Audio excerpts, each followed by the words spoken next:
The New England Patriots, they might have done it again. The New England Patriots might have found the next really good quarterback in the NFL, and Drake Maye from North Carolina. Admittedly, I was not too impressed with Maye through the first 4 weeks of the season. I didn't think he did a ton against some of the worst teams and defenses in the league. I mean, the first game of the season against the Las Vegas Raiders, I did not think he looked super well in that game, and that is why the Patriots kind of lost at home against, as we've seen now, not a good Raiders team. In week number 2, he played against the Miami Dolphins. He tore them to pieces, but the Miami Dolphins we've seen now are one of the worst teams in the league. They have a historically bad defense. I mean, Rico Dowdle, the backup running back for the Panthers, just ran for over 200 yards against this Dolphins team. I'm telling you, I think really any quarterback in the league could dominate this defense. You then move to week 3 against the Pittsburgh Steelers. Again, I know the Patriots had a ton of fumbles from the running backs, but Drake Maye had a red zone interception. He had a fumble as well in that game. Like, he was not playing spectacular football. You then go to week 4 against the Carolina Panthers, another not good defense. The special teams really helped out the Patriots in that game. Maye only completed 14 passes. So seemingly my take was Maye is being a pretty good game manager. I know that Patriots don't have a ton of really good talent on the offensive side of the ball, but they're not really asking him to do a ton. So I made a TikTok basically saying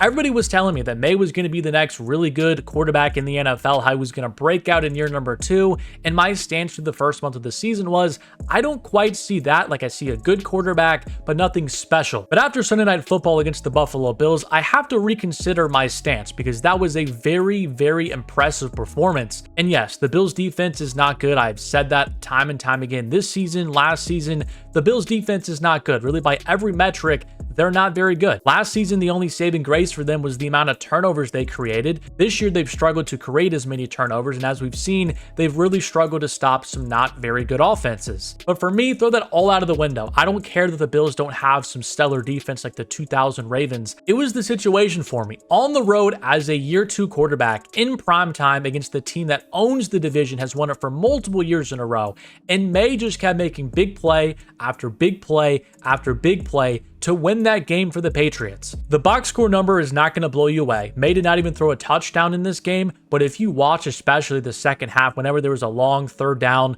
whenever the Patriots just needed a play to continue to move the chains, Maye was making something happen. And for the first time in this season, I can see the vision of going, okay, Maye might be one of the best quarterbacks in the league in a couple of years. And it was really because of the plays he was able to make off script. It seemed like time and time again, the Bills would send a blitz because they couldn't get home with 4 pass rushers. Maye would escape out to his right, and he would find Stephon Diggs, Kayshon Boutte, just somebody down the field, and the Bills just could not stop him from leaving the pocket and just throwing a dime down the field. But there was also multiple times in this game where he would stay in the pocket and layer a couple of throws over the linebackers for the Bills and just have a beautiful touch pass down the field. Really, everything you would want to see from a young quarterback, Maye showed that to you on the road in prime time against one of the best teams in the league. Like, the Bills were the Super Bowl favorite heading into this game, and Drake Maye pretty much played a flawless game against them. And I think this all goes back to the organization of the Patriots moving on from Gerard Mayo and bringing in Mike Vrabel and Josh McDaniels as their offensive coordinator. You don't see it very often when a first-time head coach is fired after only 1 season, but that is how bad Mayo and his operation was last season. But you go out and bring in Vrabel, who I think has proven time and time again to be one of the best coaches in the entire league. He's not a guy that calls offensive plays or defensive plays, but the culture and just intensity that he brings to a franchise, it's been very, very evident. If you go back to his days at Tennessee, he made Ryan Tannehill, who was an average quarterback at best, look pretty good for a few years with Derrick Henry running the football, A.J. Brown down the field as well, because what Mike Vrabel brings to a team, it translates. It's a very physical team. He wants to run the football. He wants to be very stout up front, get after the passer, and we already see that turnaround for the Patriots in just a few games this season. And I know Josh McDaniels as a head coach is one of the worst we've ever seen because he tries and simulates Bill Belichick. Like, he tries to be this hard-ass coach, and eventually he just loses the respect of the players in the locker room, and it just does not turn out well. But as an offensive mind and as a coordinator, I think it's very clear that McDaniels knows what he's doing and he can develop quarterbacks. If you remember during the 2021 season, his quarterback was Mac Jones, who was a rookie, and the Patriots made the playoffs that year, and Mac Jones, he snuck into the Pro Bowl. Now, I don't think Mac Jones is some bum. Like, we've seen him be pretty productive this year, stepping in for the San Francisco 49ers, but there's no arguing that Drake Maye is a way more talented quarterback and player than Mac Jones is. And so you give Josh McDaniels the reins to kind of develop this guy and build an offense around him, and so far, you're kind of seeing the fruits of that labor, and Maye really developing over the first month of this second season. I think another other huge part of this is that the Patriots don't really have like a ton of really good players on offense. Their wide receiver one is over 30-year-old Stephon Diggs, who was off an ACL injury. And a side note about him, he showed up last night against the Buffalo Bills. He was ready to go for that revenge game. And Drake Maye kind of realized that. He was like, you know what? This guy is the best receiver I have. I'm going to keep feeding him the football. And he was making big play after big play. But you have a couple running backs in the backfield, and Antonio Gibson and Ramondre Stevenson, who can't hold on to the football. It feels like every game, one of these guys is fumbling the ball away. I don't know why their second-round pick, Travion Henderson, is not getting the most snaps for the team.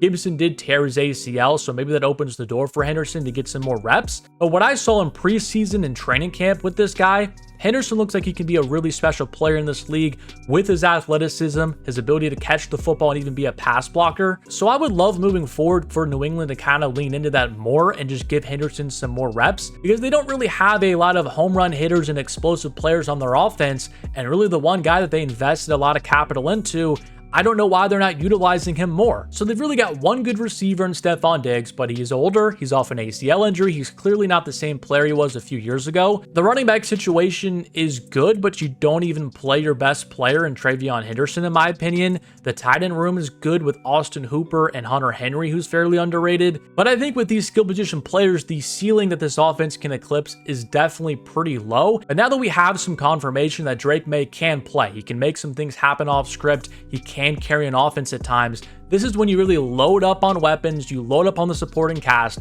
and you just go for it while Drake Maye is on this rookie scale contract. For the rest of the season, you have to be pretty bullish if you are a New England Patriot fan. I did pick them to be the number 7 seed heading into the season and have like a 9-8, 10-7 record. And it does seem with the upcoming schedule that is very, very obtainable, and with a huge win at Buffalo, I think the Patriots can feel pretty good about winning or having a chance in every game the rest of this season. I mean, the next 3 games for the Patriots are an absolute joke. They're at the New Orleans Saints, they're at the Tennessee Titans, and they're home against the Cleveland Browns. I'm sorry, but those are 3 of the worst teams in the entire league. They still get to play the New York Jets twice, who are the only winless team in the NFL. I think it would be challenging at this point for this New England Patriots team to not find themselves in the postseason mix come week 17, come week 18, and actually find themselves in the big dance. But with 9 touchdowns to just 2 interceptions to start this season, Maye has been playing like the best quarterback from his draft class so far this season. And you just have to fear, if you're the rest of the NFL and specifically the New York Jets and the Miami Dolphins, who look disastrous right now, that the New England Patriots, they might have finally found their heir apparent to Tom Brady. Obviously, it goes without saying that it will be nearly impossible for Maye to live up to the legend of Brady and what he brought to that franchise. But the simple point here is that after disastrous season after disastrous season, the Patriots finally have some hope that they have their franchise quarterback moving forward. And after some stints of Cam Newton and Mac Jones, the future looks fairly bright with Drake Maye. And I would be very intrigued if I was a New England Patriots fan moving forward into the future. But let me know in the comment section down below, what do you think about Drake Maye? Do you have confidence that he is the franchise quarterback moving forward for the Patriots, or do you need to see more? Let me know what you think in the comment section below. But subscribe to the channel if you are new, drop a like on the video if you did enjoy it, and I'll catch you guys in my next one.